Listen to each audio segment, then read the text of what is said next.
রাহমাতুল্লাহি আলাইহি আব্দুল্লাহ ইবনে আব্বাস রাদিয়াল্লাহু তাআলা আনহু থেকে একখানা হাদিস বর্ণনা করেছেন।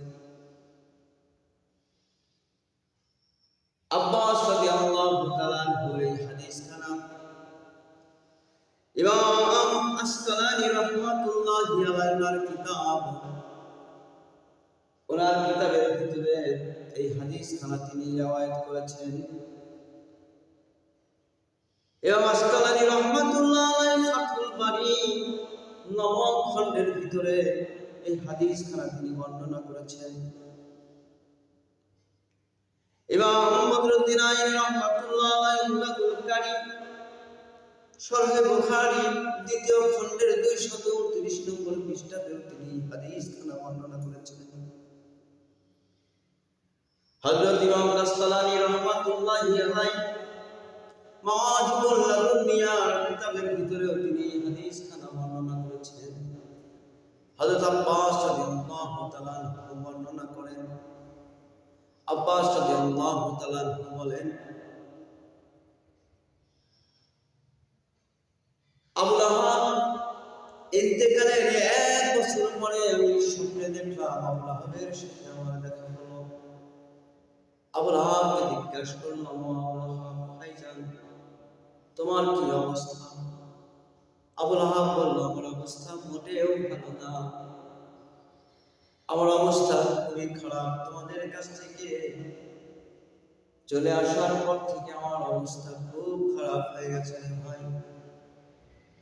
প্রতিনিয়ত আমাকে অত্যাচার, নির্যাতন, আযাব করতে হয়, কিন্তু সোমবারের দিন আমার আযাব থাকে না, আমি শান্তি পাই। সোমবারের দিন এই 2 আঙ্গুলের মাঝখান থেকে পানি আসে, আমি সেই পানি নিয়ে আমার তৃষ্ণা নিবারণ করি, আমার ভালো লাগে, আমার শান্তি লাগে। আবু লাহাবকে হযরত আব্বাস রাদিয়াল্লাহু তাআলা আনহু জিজ্ঞেস করলেন, কেন তোমার সোমবারের দিনের কোন অবস্থা হয়? আবু লাহাব বলল, জানি না কেন আমার এই অবস্থা হয়, এত শান্তি সোমবারের দিন আমি পাই। স্বপ্ন ভেঙে যাওয়ার পর আব্বাস রাদিয়াল্লাহু তাআলা অন্যান্য মানুষদের কাছে, সাহাবায়ে কেরাম, রাসূল আকরামের সাহাবায়ে কেরামদের কাছে বর্ণনা করছেন, ও আল্লাহর হাবিবের সাহাবারা, তোমরা শুনে রাখো, আমি আব্বাস আবু লাহাবের এই সোমবারের দিন শান্তি পাওয়া নিয়ে রিসার্চ করেছি, কেন সে সোমবারের দিন শান্তি পায়।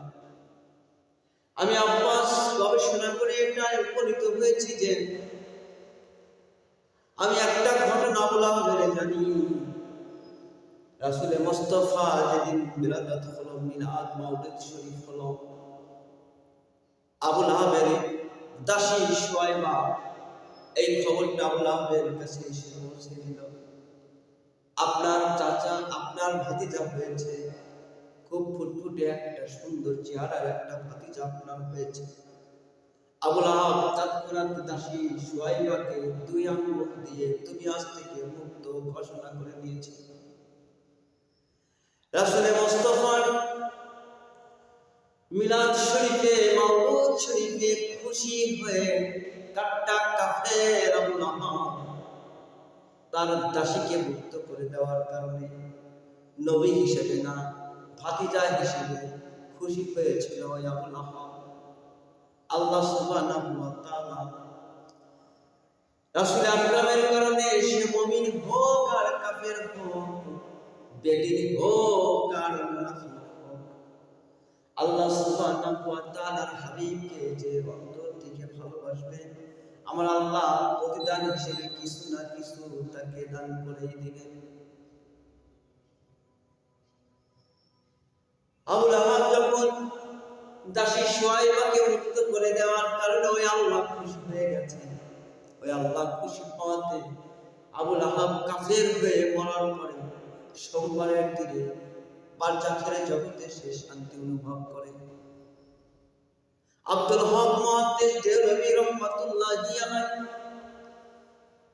আব্দুল হক মুহাদ্দিস দেওবন্দি রাহমাতুল্লাহি আলাইহি ওনার লেখা মাদারিজুন নবুওয়াত কিতাবের ভিতরে 226 নম্বর পৃষ্ঠায়, দ্বিতীয় খণ্ডের 26 নম্বর পৃষ্ঠায় আব্দুল হক মাহমুদ রহমাতুল্লাহ আলাইহি মাদারিজুন নবুওয়াত কিতাব, এই কিতাবের 2য় খণ্ডের 26 নম্বর পৃষ্ঠায় তিনি বর্ণনা করেন, মুসলমানেরা শুনে রাখো, নবী প্রেমী মুমিন উম্মতেরা শুনে রাখো, আবু লাহাবের মতো একটা কাট্টা কাফের, পুরো দমে কাফের, সেই কাফের নবীর মাউলিদের দিনে খুশি হয়ে, নবীর জন্মদিনে খুশি হয়ে, নবীর মিলাদে খুশি হয়ে, ওই কাফের যখন দাসী সুহাইবাকে মুক্ত করে দিয়েছিল, আমার আল্লাহ সুবহানাহু ওয়া তাআলা অনেক খুশি হয়ে গেছেন।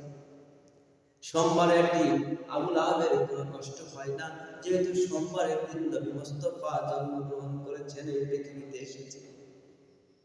দুনিয়ার মুসলমানেরা শুনে রাখো, আব্দুল হক মুহাদ্দিস দেহলভী রহমাতুল্লাহ আলাইহি বলেন, দুনিয়ার মুসলমানেরা শুনে রাখো, মুমিনেরা, হাবিবের উম্মতেরা শুনে রাখো, রাসূলের মিলাদ আলোচনা, রাসূলের মিলাদের তাজিমে, রাসূলের মৌলিদ শরীফে খুশি হয়ে যে মানুষটা, যে কাফেরও যদি কোনো কিছু করে আনন্দ পায়, আমার আল্লাহ তার প্রতি খুশি হয়ে যায়।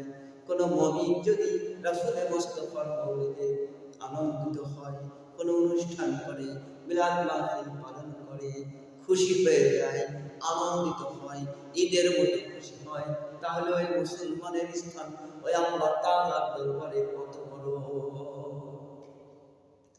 একজন কাফের যদি নবীজির মাউলিদে, নবীজির মিলাদে আনন্দিত হওয়ার পরে, কাফের হয়ে মৃত্যুবরণ করার পরেও সে যদি আল্লাহর রহমত পেয়ে থাকে, মুমিন ব্যক্তিরা শুনে রাখো, মুসলমানেরা শুনে রাখো, আজকের মুসলমানেরা শুনে রাখো,